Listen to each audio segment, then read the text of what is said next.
I want you to be able to see the suds and the bubbles. It's like a real soda.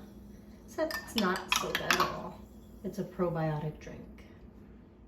All right, so I'm going to show you guys how to make water kefir. Let me just get my jar. This one is already started. So I'm just going to turn this into a double fermentation.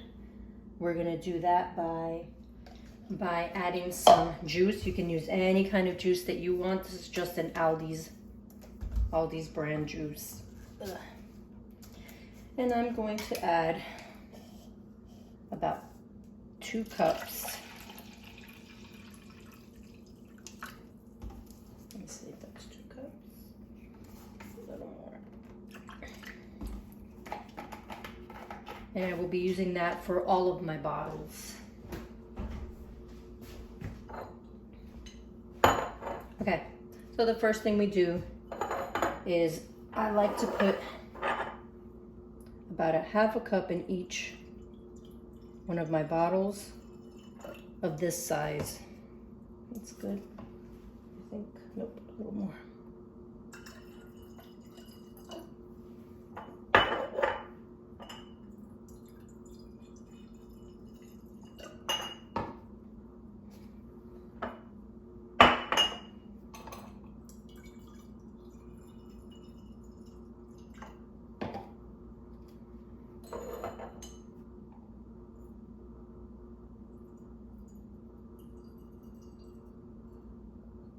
All right, after I do that, I like to pour my already fermented water kefir in here and kind of strain it out. Catching any of the little grains, which are not really grains, they're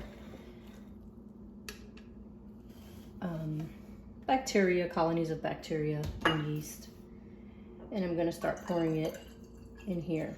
Now what I like to do is I like to add a little bit to each bottle so that when I get down to where it's more concentrated, I can evenly distribute that. Otherwise, I feel like some get really fizzy and some don't. So that's my little tip. Then I do it again, strain it out.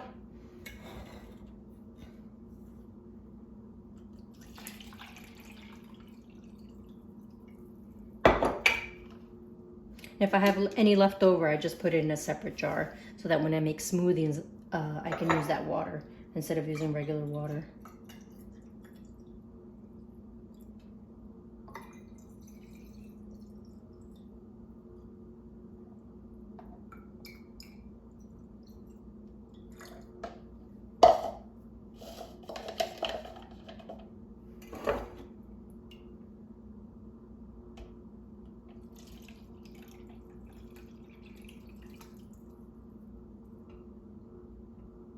A lot of the little bacteria, the tabicos,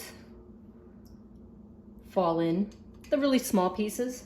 So those kind of end up going into the bottles, which is fine. You could always strain them out if you want to at a later point once it's already done its second fermentation. I just drink them.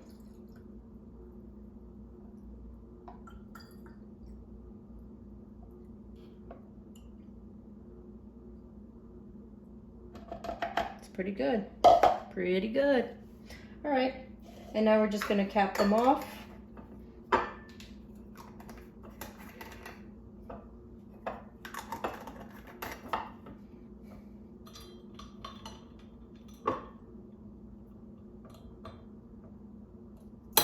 And set them aside somewhere warm, but not too hot.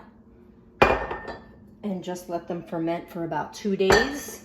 You can open them periodically to kind of burp them because you don't want them to explode. So tomorrow I'll open it a little bit and then close it again. And I'll do that and then check how much fizziness it has.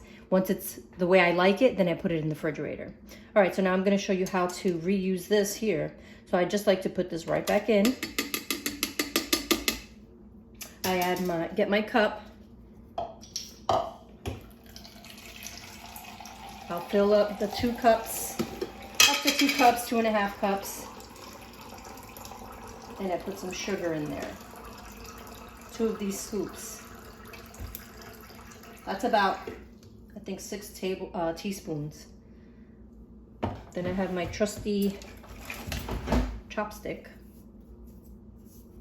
You don't want to use stainless steel or plastic. You could harm the bacteria. So I just use my bamboo chopstick. Add that in. Add more water. Often you'll see people warm up the water, but as long as it's room temperature, it's okay. And this is only room temperature, it doesn't get cold. So we'll add that in. And keep doing that until you have it filled.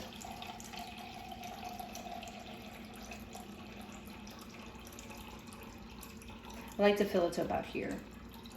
That gives me 4 large bottles like this. And when I fill it to here, then I get like 3 of these small ones as well. Let me just pour this in here. And then you want to take a piece of paper towel. You don't want to cover it. Just a piece of paper towel that'll allow the air to circulate without letting bugs get in. And just secure it and put it aside as well. That's it. That's how you make water kefir.